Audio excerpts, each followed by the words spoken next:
This is the Pooja and Gurdeep podcast. From 98.1 CHFI Studios in Toronto, Canada. Hey Toronto, this is Ed Sheeran. This is Kelly Clarkson. Hi, this is Bryan Adams. This is Adele. This is Madonna. It's Michael Bublé, and you're listening to the Pooja and Gurdeep Show. It's fun. They're amazing. So thanks to you, Pooch, I now have people coming up to me and going woohoo. Well, I mean, you didn't know it was weakness. You didn't know this was something. I kind of knew. It sounded bad to me when I was doing it, but I'm like, does it sound bad to everybody else? It does. And you confirmed that it does. It does. I mean, if anybody doesn't know what we're talking about, can we remind them? Woohoo! I don't know how to woohoo. When I try to, I can say woohoo, woohoo. But the moment I try to raise it above like a 7 or an 8, the woo is fine. The who sort of goes wayward. It's like it's like your genuine excitement, which happens a lot on this show. Woohoo! Something happens in the who. I don't know. I don't know why. And this is why we have the absolute best listeners. So we did this segment last week. I did not know it was going to get such a big response. It's now become one of my things. People like see me, they're like, woohoo, woohoo. And one of our favorite listeners who calls and texts in all the time, her name's Roya. She actually sent you a birthday gift. She came by to drop you off something so amazing. lovely. She's amazing. And so thoughtful. Yeah, I've met her and her partner a few times out at events. She emailed me her own take on the Baja Men with me inserted. Have a listen. Who let the dogs out? Who let the dogs out? She just took my woos for the last part and my full woohoo. I think it's a better song. Can we hear it again? Who let the dogs out? Who let the dogs out? Oh my gosh. This is the first time I'm hearing this, by the way. And Roya, you are amazing. Like, you just have time on your hands to be able to put this together. She just recorded it off the podcast or the radio and then I'm impressed with her editing skills. It's very impressive. I wouldn't know how to do that. Let's hear it again. Who let the dogs out? Who let the dogs out? Those dogs need to go to the vet. Yeah. They don't sound right. It went from something that's supposed to be an exciting song about like literally letting the dogs out to go and play and have a good time. And yours just sounds like we let them out, but they didn't want to be let out. Somebody check on those dogs. Who let the dogs out? Who let the dogs out? From CHFI Studios, It's the Pooja and Gurdeep podcast. Let's do a Pooch versus Steph quiz. Right now, Steph is leading 11-10 by the slimmest of margins. So we're going to do this with movie quotes. So I'm going to read the movie quote. You tell me what movie it's from. Oh, dear. Okay? Pooch, we'll start with you. I have no memory. Do you want me to do it with the accent or without the accent? With the accent. I'll be back. Okay, that's Terminator. Done? Okay, Pooch is on the board. Okay. If I just said, I'll be back, would you get it? You probably get it. Steph, here's your first one. I see dead people. Oh, is that Sixth Sense? Oh, see, I would have forgot what the movie was Really? I called. almost gosh. lost it. Oh, boy. Pooch, Uh-huh. Houston, we have a problem. Oh, man. Apollo 13? Yep. Oh, man, Wow, I'm I so- never would have got I was that. so worried you were going to guess the wrong number for Apollo. Apollo 12. Steph, nobody puts baby in the corner. Oh, Dirty Dancing. Nice. Christopher strategically didn't give Yeah, that one to that's you, what I Pooch. figured. It's the only movie line I know. I use it everywhere I go. All right, back to you, Pooch. Okay. Life is like a box of chocolates. Forrest Gump. Clearly, you know more than just Dirty Dancing. Okay, Steph, back to you. To infinity and beyond. Oh, that's Toy Story. I lost the movie for a second. Because you were thinking Buzz Lightyear, yeah, right? I was like, what's the movie? Hey, remember when you guys were worried about how you were going to do? I know, but it's being put on the spot and trying to remember the movie title. Yep. Pooch, back to you. Oh, no. Show me the money. Oh, what was that movie called? It was Tom Cruise. And he was like, you complete me. And You completely me. You completely complete me. Pooch, you trying to recall stuff is my favorite thing to witness. What is it called? Jerry Maguire. Wow. Oh my gosh. I did See? not think you were going to pull that. That's what happens. Your mind goes That's blank. amazing. Pooch, you're sweating. Okay, Steph, back to you. Say hello to my little friend. Oh, Scarface? Yeah. I was like, it starts with an S. I was about to say Scorpion. Is that what I look like? Everyone remembers the classic movie Scorpion. Yeah. Is that what I look like? Yes, With but yours recall? was more prolonged. Okay. Okay, it's 4-4 going into the final question for each of you. Oh, dear. This is where I think it gets a little bit trickier. Pooj, Yep. you talking to me? You talking to me? You talking to me? Scarface. Oh. Steph for the steal. You talking to me? Oh, is it? Oh, no. What's that movie called? Is it Taxi Driver or something like that? Is it Taxi Driver? Oh my gosh. I never Steph pulling watched out it, the but steal. I've seen so many clips of it, and I'm trying to remember what movie. I was going was- to say Taxi, but I was like, but that's a show. But in Taxi Driver. Yes, that's why I was Wow. thinking Taxi too. Oh, Okay, dear. so Pooj, your only chance to win this one or to pull into a tie is if Steph misses this and you get her last question for a steal, okay? Another one? Okay, go ahead. I feel the need for speed. Oh, feel the need. Oh no, I can see him saying it too. I think Pooja knows this one too. Speed and feel the need. Oh my God! What Say a it again. What Say a it dramatic again. game! Say it again. I feel the need for speed. Oh, is it? It's not Top Gun. It is. Wow! Is it Top Gun? It is, yes. Steph, why are you so dramatic, Steph? Just Because pulling I out was all like, these in guesses. my head I have Top Gun, but I'm like, is it a race movie? I was like, what's that race movie that I Tom thought Cruise I was did? going to get it back. I so thought you were getting it back because I really wanted to read the tiebreaker. I'm going to read it anyways, even though Steph Okay. 164. This tiebreaker, it's not the movie we're looking for. It's who said this. Who said this fake movie quote? Beep in first. Fabrizio, we're here now. Leonardo DiCaprio. No? Me. What? Pooja Oh, said well, I this know, fake but she movie thought quote. Leo said Yes. it. Fabrizio, we're here Think now. about how much better the movie could have been. Yeah, I totally. so wanted to get to that tiebreaker. Steph, you're up 12 to 10. Oh, dear. The Pooja and Gurdeep podcast. From 98.1 CHFI. It's dream day. Dream day. And I'm one of those people where like you have a dream, you wake up, and sometimes it feels so real, so you have to kind of like snap out of it and be like, oh, that was just a dream. But then sure enough, like an hour later, I've forgotten everything. I have no idea what happened in the dream. It's like trying to hold on to sand. Yes. Like it's so clear when you have that full clump of sand in your hand. You're like, I'm not going to forget this. I know this. Mm-hmm. And you don't write it down. You don't get up. You don't make a note. And by the time you get up, you've got like a couple of grains left in your hand. You're like, what? There was something, and then what? You remember the feeling because yes. maybe it was fear, maybe it was happiness, whatever it was. You remember the feeling, but you don't remember the specifics of the dream unless there's that like one dream. It's your wildest dream. It's the dream that you'll never forget. Maybe it's recurring. Yes. Do you have one of those? I do. And this is actually a crazy story because I faced the fear that kept recurring in my dream and I haven't had it since. Really? Yes, I would have this one, which I think is quite common. And I think it's probably tied to when you have some sort of subconscious stress or something stressful coming up in life. I would have this dream sometimes where I'd be lying in the middle of the road. Oh.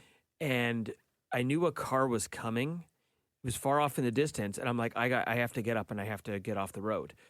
And I couldn't move, Oh, or if I'm no. trying to move, it's super No. slow. Those are the worst dreams. Yeah, and I know sometimes people have this. I also had it where I'd be running away from someone, and I had a good enough lead, but then I'm trying to run, and I'm using every fiber, every muscle in my body. Yes. And it's like I'm trying to run through quicksand, and the person's gaining on me. Right. And you wake up right before they catch you, or in the one with the car situation, you wake up right before the car is approaching. Now, I did something which is going to sound insane, and I don't recommend this. Oh, gosh. Don't But- tell me that you went to the middle of a road and lay down on it when it's like, I faced my fear. I did. No, you didn't. I did. But here's the caveat. And again, I do not recommend this. The town where I go for my timeshare, it's like a town with like almost nobody there. And I went at like 2 a.m. on a long, empty, quiet road. And I laid down in the middle of the street for like a minute. And I laid there. And honestly, I did this probably like 10 years ago. I have not had the dream come back since. What? Yeah. Wait, who told you this was a good idea? The girl I was dating at the time. I'm glad that's over. We broke up immediately What after. was the psychology of it? I don't know. She's not a therapist or anything. She just kind of suggested it willy-nilly. And I was like, yeah, you know what? Let me try it. What harm can it do? Because then you're like, well, I'm here for a minute and nothing happened. And now nothing will happen in my dream. And then I got up quickly. I was like, there's nothing holding me back. I heard Oh. something safer to do when you have reoccurring dreams. Right. Is you write it down and then you just put it away, and it's supposed to, at least you got it out of like your memory and you've written it down. I probably should have tried you that probably first. should have tried that. Yeah, maybe. All right, we want to know what's the wildest dream you've ever had. Share it with us. Let's go to Louisa in Vaughan. I was sleeping, and there was a lady sitting beside me, so I moved over. She had dark hair. I felt like I knew her, but I couldn't see her face. And she looked out the window, and I want to say that was my mother. Oh. So the next morning, I woke up, and I wrote the dream down in my journal, and that was the end of that. She never came back to my dream. Was it a good dream or was it a disturbing no. dream? It was a good dream? It was a good dream. I just didn't see her face, and I want to say it was my mom. Is your mom still with us? No, she passed away when she was 60 years old. She was 60. Oh, wow. Passed away young. I've always wanted her to come into my dream, and I don't know, I think it happened 2 months ago. Oh, this is relatively recent. Okay, and you Wow. wrote it down, Yes. but it hasn't I happened. wrote it down, and it hasn't happened. No, So this sounds like it would be a dream you would welcome a return.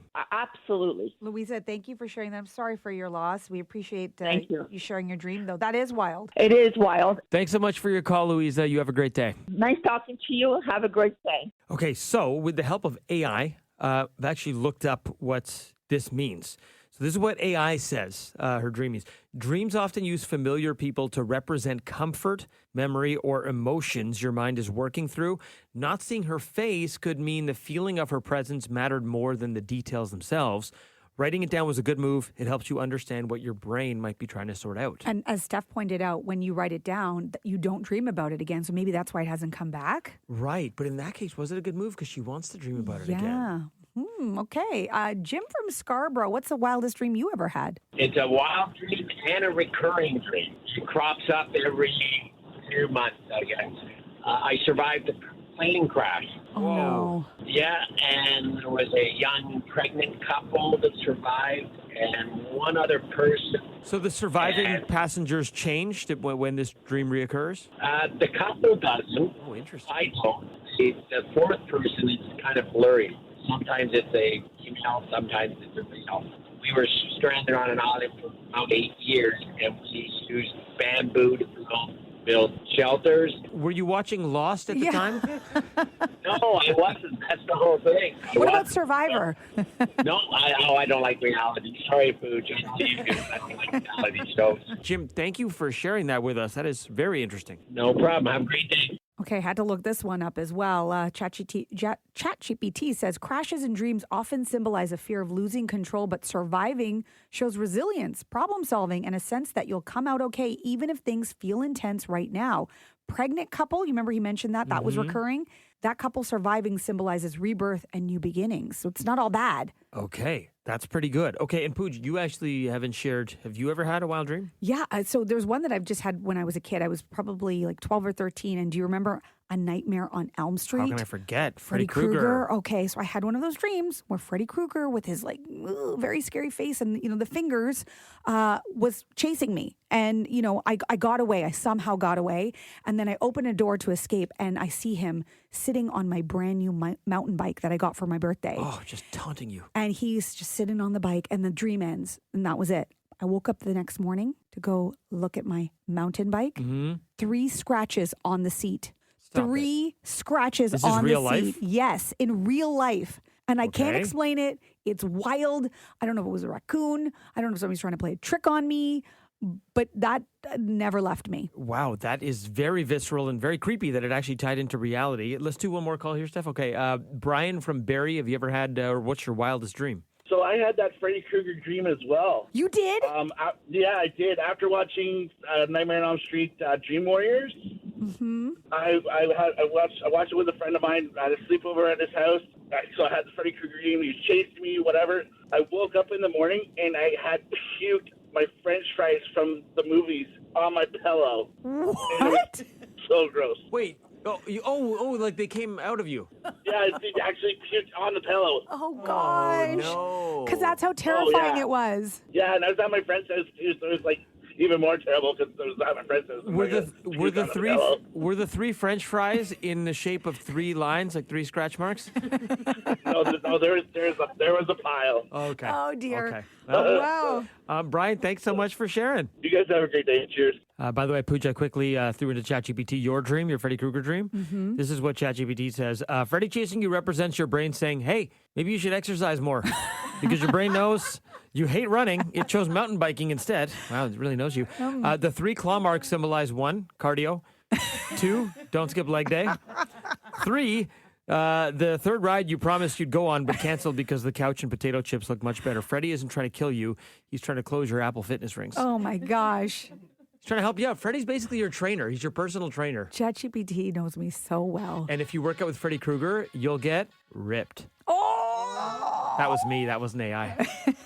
On the text line at 981-981, including this one from Natalie, who said, when I was 12 years old, I had a scary dream of being caught in a house fire.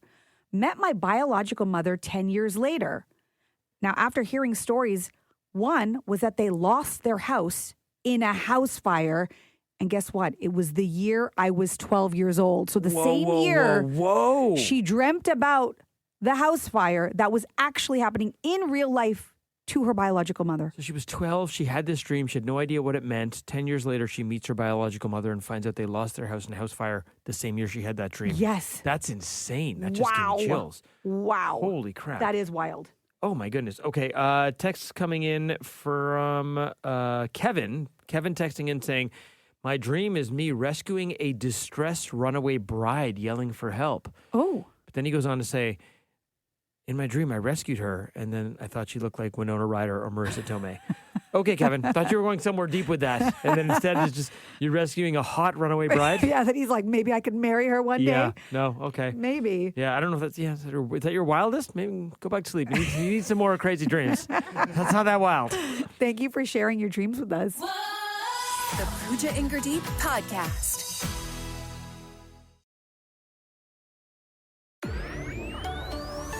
This is the Pooja and Gurdeep Podcast. The Daily Double. With Pooja and Gurdeep. So we have two stories you need to know. What do you have, Gurdeep? Okay, this is exciting. We always get excited when this is simple pleasure. When you get new emojis on your iPhone. Do we get excited or do we get our eye roll ready? Because it's usually like, what? We've already got the eye roll. Yeah, but like it's on the ready because I know that it's going to be the stuff you're going to tell me right now. I'm going to be like, why do we need this? Well, it's a mixed bag. Some I think are very useful. In fact, there's at least one that I think is going to become one of the most popular emojis overall. And then there's some that I think will never be used. Okay. So and if you're looking for these on your phone, we don't have them yet. This is going to come with the iOS 26.4 update, which they haven't announced a release date. It'll be sometime this spring. Okay. There's 8 new emojis, okay? Ballet dancers. Okay. This one's kind of fun. There's a fight cloud, like a cartoony fight cloud. Remember when two cartoon characters would get into a dust-up and it's a big... Yeah. Like that, I think that one's going to be used a lot. Like imagine a group chat where you got like 10 people in the group chat and a couple of people are having beef. And now some people might just normally send the side-eye emoji to be like, oh, what's happening? Now you can send a fight cloud. Oh, like, wow. Oh, there's some beef going on. Or can it be like a cloud like, I'm out, like you're a magician and you're like, poof, I'm gone. I think they already have a smoke cloud that people also use for farts as well. Okay. Yes. Did not know that. Yep. The fact that you do is not surprising. Here's the one that I think is going to be the most popular. There's a distorted face emoji, and it's got bulging eyes and like a surprised, shocked look, and it's got huge bulging eyes. It's just like shock and awe. I think people are going to use that a lot. Why do you think people are going to use it a lot? Well, just anytime anyone tells you something surprising or it's dramatic on a text, which this is all you. The world we are living in right now, there is so much that is just like hard to believe. So maybe you would use it there. I love that you're also looking at me right now and you're trying to do the emoji by contorting your face. It's also hilarious. Yes. Thank you. I appreciate it. You're questioning, why would people use that? Fast forward 3 months from now, this is going to be your number one most used emoji. Some of the other ones real quick. There's a hairy creature that looks suspiciously like Bigfoot, but I think they couldn't call it Bigfoot for purpose, like for trademark purposes. So it's described as hairy creature. There's a landslide, which when are you going to use that? That's kind of random. There's an orca, a trombone, random. And then this one's cool, a treasure chest full of gold, red gems, a pearl necklace, and a crown. What? A treasure chest. I just saw the landslide. Is it a landslide or is it chip off the old block? That's what I guess. But how often do you say that? Wow. I don't know. Okay, so if someone says, Simona's just like you, Steph. And I'll send them send that a emoji. landslide emoji. Yes. I'm not sure if I should have the eye roll ready right now or if I should just do the poof because I'm out. No, distorted face. Okay, got it. What do you got? Okay, so you know how many office spaces were turned into these open spaces? We have it here at work as well. I like it. Yeah, it's instead of having sort of private or smaller spaces or having your own office, it was supposed to encourage a better work environment. It's allowing you more access to one another, and right? it puts everyone on the same level. There's no corner office, no big elite boss. It's like everyone's sitting everywhere. Yes, but But there is new research that suggests it ain't working. In fact, it's resulted in an increase in bullying. Okay, according to this research, of the 3,300 workers that were surveyed, there was a 67% higher bullying odds compared to those in private spaces. And essentially, that office design creates vulnerable conditions for those who maybe don't have controlling personalities. You know, if you're, think about some of the big personalities in the room. If you don't have one of those and you're suddenly in an environment where you're faced with that all the time, you're constantly visible. Maybe you have a clashing work style with your coworkers. So that can fuel conflict as well. You know, you don't do things the same way in these open environments. You know, I don't know about you, but I have witnessed one or two little spats in my time with other people around us. I would have gone the other way because I would have think if you're a bully, having it being open and where everyone can see you, that would mitigate your level of bullying because you're not going to do it in front of everyone, whereas you might bully someone in your office privately that no one sees. You would think my brain goes the other way. And then is there like sort of a herd mentality? Is that, you know, then you start to take sides and other people start to weigh in on whatever that conflict is. Who knows? I should add to that workers in traditional open offices also reported lower job satisfaction and higher turnover rates. Wow. So See, this is the European model, by the way. I think we got this from Europe. Yeah. I still kind of like it. I do too, but if this means that I can get like a corner office with a view, I'm not mad at Here's it. the problem. You and I have never been bosses. It's true. Yeah. I don't even know what I would do in there. I would get one of those swivel chairs and I'd put my hands over my head and I'd just be like, this is life. That's what you do? Yeah. Okay. And I'd spin. A lot of spinning. And then I would that we're well aware of. I'd take an Instagram video of it. So you'd basically do this at the gym minus the chair in the corner office. Yeah. From CHFI Studios, It's the Pooja and Gurdeep podcast. We were just talking about area codes in Toronto, the GTA. There's actually 4 area codes now. So it's 416, 647, 437, and 942 was just added last year. I don't know about you, but I hear an area code, and unless it's a 416 or a 647, I don't know where it is. Rightly or wrongly, it feels like there's a hierarchy of area codes. Like 416 is the OG. If you got a 416, you're holding on to that one for dear life. 647 felt foreign at first, but now you're like, ooh, 647, like that. Yeah, okay, that's like a core area code now. It's the other two that maybe feel a little out of your skin at this point. 942 is super weird. That was added last year, as you mentioned. What was the last one? 437? 437 is the other one. That one still feels odd to me. That one's been around for a little bit. And Steph, you just got a phone for your daughter Simona, and you had to get a phone number, and they didn't have 416 available. No. So this happened even when I got my son's phone 2 years ago. You get to pick your number. So you get to pick the last 4 numbers and they search it up and then you'll see all the numbers pop up. They generate which one you can pick and you'll see 647s in there. There's never 416 anymore. Yeah. And if you click on it and you go to like submit, it might already be gone. That's how fast they disappear. So when I got my daughters a couple weeks ago, I'm looking, I'm like, what is 942 and 437? Yeah. And there was 2 with 647. She clicked on one. She went to go finalize it. She didn't get the number. We had to go back. I'm like, oh, she lost the 647. There was one more 647. She clicked on it and she got it. She got it. That's good. She got like, it's 942. I don't like, It what are sounds these? They're awful. It sounds dramatic, but it's like she got one of the last 647 numbers. She got it. Yeah. Like, I think the only way you're getting a 416, and I don't know this, I'm just spitballing, I think it's if someone voluntarily gives a number up, if someone moves out of the country and relinquishes their number, or not to get morbid, if someone passes away and that number enters back into the system. It goes into the system, but it's literally gone. It's gone quickly. So fast. Yeah, absolutely. And you can buy 416. Did you know that? There's a company called Number Shack, and they offer up 416 numbers. You can pay more if you want like all zeros as the last 4 numbers. Like a vanity plate almost. Yeah. And so how much does it cost to get a number? So it can range anywhere from $49 up to $8,000. What? One-time fee? Yes. Because a lot of businesses say that the 416 adds credibility to the business somehow. I guess because like you're in the 6, it's the whole thing. So they're willing to pay. Do you think like Pizza Nova dropped 8 G's on ho, ho, ho, ho? Yes. They wanted to get it's not Santa's No, number. I know. That's how it sounds. Or was it a time that when they got it, Yeah. it was fine? Like, I don't know about you, but I don't judge anybody for their area code. Maybe do. that's because I'm not a 416. I told my kids, I'm Yeah. like, you guys have to have a 416 or 647. Yeah, of course you're not judging because Yeah. you're in the judgment zone. That's why. It's like people in glass houses. Yeah. You should spend 8 G's on getting 416 something something something Pooja. It's worth it. 8 G's. I'll chip in 20 And bucks. you don't think people will judge me after that? They won't know. To them, it'll just be numbers. As long as it starts with a 416, you're fine. The Pooja and Gurdeep podcast. from 98.1 CHFI. I don't know about you, but I'm still recovering from the time change. It's been a trying week. It's difficult to get through the week. I'm really looking forward to the weekend. I have a lot of stop and chats in the elevator, and everyone I've talked to is it actually makes me feel better because everyone I've talked to is feeling it and is grinding, and it's the weather change and all the things. Yeah, misery loves company, I think. And I had so many important things this week. It just worked out this way on the calendar. I didn't plan it this way. It's just that some of these things get booked months in advance. We shot our commercial on Sunday for CHFI. Long day, man. It was a long day. It was like an 11-hour day. Fine, whatever. It's fine. It was an important day, though. We also took a lot of photos. Then on Monday, I had an International Women's Day event that I was hosting, was moderating a panel. Or it was my invite. Well, you were not part of the International Women's Day. Doesn't feel very inclusive, but okay.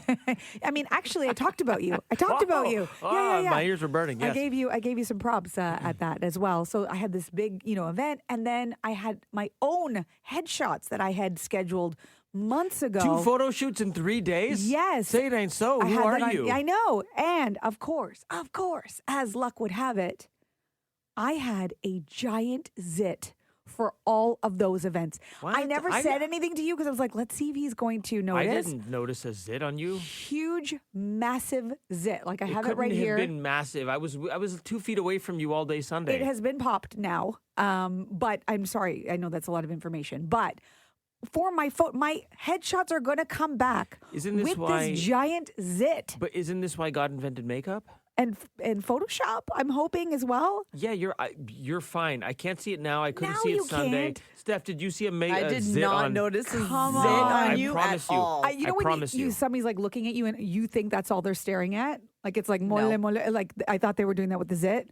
That's what I thought was happening. And Pooch, and people will see when the campaign comes out, but like our faces are like in very close proximity. It's closer to you than I've ever been, maybe than I've ever wanted to be. You sent me a picture of you guys on Yeah. Sunday, and Okay. there was no zit. Also, Zoom you in. know how you say Pooja's very dramatic? I feel like this is a moment right now No, when Yeah. Pooja's being very dramatic. I'm fully grown in my late 40s. I don't get zits anymore. And of course, I had to get a zit when it was the most inconvenient time. I almost felt like Steph.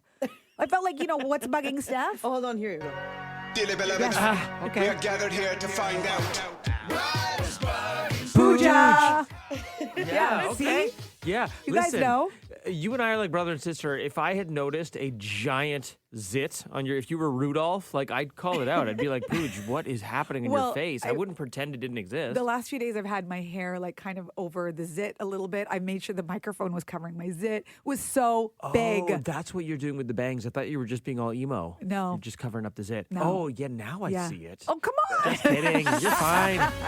From CHFI Studios, It's the Pooja and Gurdeep podcast the Daily Double. with Pooja and Gurdeep. So we have 2 stories you need to know. What do you have, Gurdeep? For the first time ever, Canada is going to the quarterfinals at the World Baseball Classic. Ooh, yes. This is the 6th time Canada has taken part.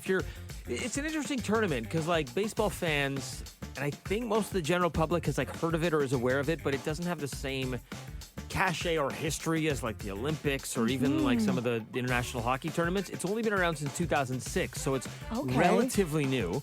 But this is the 6th time Canada has taken part. In its first 5 swings of the bats, Canada never made it out of the group stage. There are 20 nations taking part, but Canada is doing really well. They beat Cuba 7-2 yesterday, and that's great because Cuba is a baseball nation, as we know.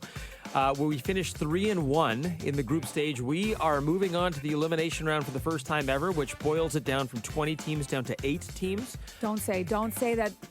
Is it the U.S. that we're facing? I'll get there. Oh. Yeah, Pooch. Things are about to get tough. Oh, no. Canada's going to be facing the U.S. in Houston tomorrow night in the quarterfinal. Look, when you step back and think about the momentum that the Jays going to the World Series did for, and what that did for Canada, and now Canada making it to the quarterfinals of the World Baseball Classic, it really does feel like Canadian baseball is in a really good place. Look, USA is the clear favorite. Tomorrow night, I just checked my sports gambling site of choice, and Canada's paying 6.75 to 1. That's to give you an idea of, what they're saying. U.S. is expected to win, but you got to play the game. Single game elimination. if Canada can pull off the major upset and beat them, I think this would launch this tournament right into the spotlight in this country and maybe make up for a little bit of what happened at the Olympics on the hockey side for both the men and women. I'm not ready yet. I'm not ready. And if they win again, I'm just going to be like, bleh. But listen, this is different because they're expected to win. We're expected to lose tomorrow. So, hey, it's like house money, right? If we go in and beat them, boom. Remember talking about that when we had the men's tournament as well. But anyway. But we were supposed to win that one. This is different. Okay. It seems, it was the women's, you're right. Yeah. So it seems everyone is protein maxing these days. That's actually a term. Many companies are getting in on the protein trend, including Buffalo Wild Wings, okay? Only they decided to combine it with National Espresso Martini Day on Sunday. Oh, so it's an espresso martini sauce on a chicken wing? Oh, that sounds delicious. Yeah, but no. actually, I'd try that. Yeah, that sounds great. No, they just unveiled a wing-flavored espresso protini. Oh, no, that's disgusting. They did it backwards. Yeah. So now it's a cocktail that's infused with this buffalo dry rub. It has Ew. 10 grams of protein. It's an espresso martini that tastes like a chicken wing? Yeah. No, you're doing it wrong. And Starbucks recently announced protein lattes. Subway has these protein pockets in the U.S. Protein pocket. Protein pockets. Chipotle, they offer a 4-ounce cup of meat. So it's all about... They'll just hand you a cup of meat at Chipotle? I mean, what the heck is going on? So I'm reading. I don't know. Maybe that's also only in the U.S., but they're definitely trying to capitalize on the protein train. So the espresso protini is made with classic espresso martini ingredients plus muscle milk protein powder, Buffalo Wild Wings rub. I love an espresso martini, but this has ruined it. And I love a chicken wing, but don't put my chicken wing sauce in my martini. Yeah, it goes for $12 USD, and if you want to get it with the boneless wings, it's $20. And by the way, you're probably like... It comes with a side of boneless wings? Yeah, maybe to bring out the flavors a little bit more. We used to have Buffalo Wild Wing locations in Canada, but due to declining sales, we no longer do. Well, they may not have them in America after this promotion. You just have to go to Tonawanda if you want to get your fix. No thanks. All aboard the protein train. Choop, choop. Just give me a cup of meat. Thanks for listening to the Pooja and Gurdeep podcast. Listen to Pooja and Gurdeep live weekday mornings from 5 to 9. Only on 98.1 CHFI. Toronto's perfect music mix.